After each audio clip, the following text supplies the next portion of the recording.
You're late.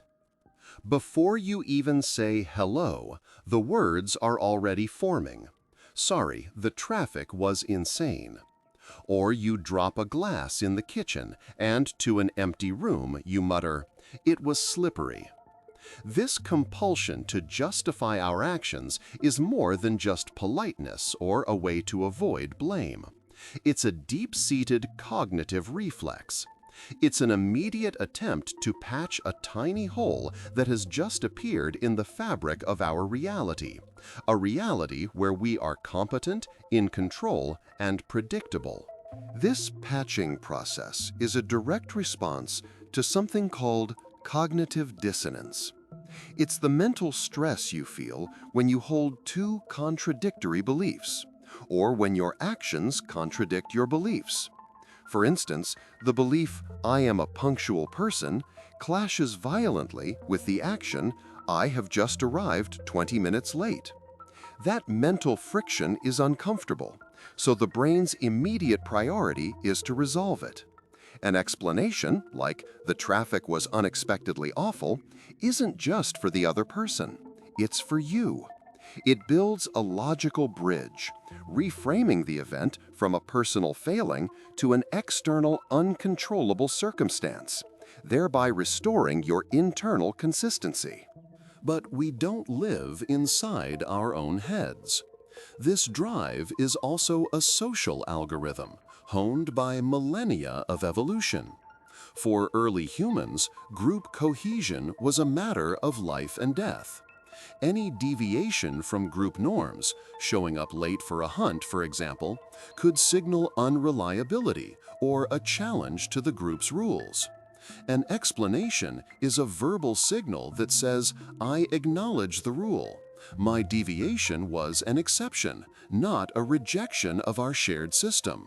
I am still a reliable, predictable, and trustworthy member of the tribe." It's a form of social grooming, like apes picking fleas off each other, maintaining bonds by resolving social friction. This works because you operate on the assumption that other people have minds, a capacity known as theory of mind. You are constantly building a mental model of what others are thinking about you. When you act without explanation, you leave a vacuum in their model. Humans abhor a vacuum, so they will fill it, often with the most straightforward negative assumption: you're late because you don't care. Your explanation is a direct attempt to control the narrative inside someone else's consciousness. You are handing them the piece of the story you want them to have, ensuring their model of you remains positive, or at least accurate to your intent.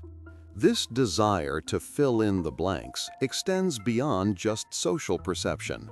Our brains are fundamentally causal inference machines.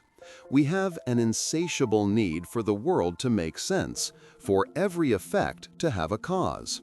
An unexplained action is like a rogue data point in an otherwise orderly graph. It implies randomness, chaos. By providing a reason, you're not just managing your social standing, you're reinforcing a shared belief in an orderly, predictable universe. This is connected to the just world fallacy, the cognitive bias to believe that things happen for a reason.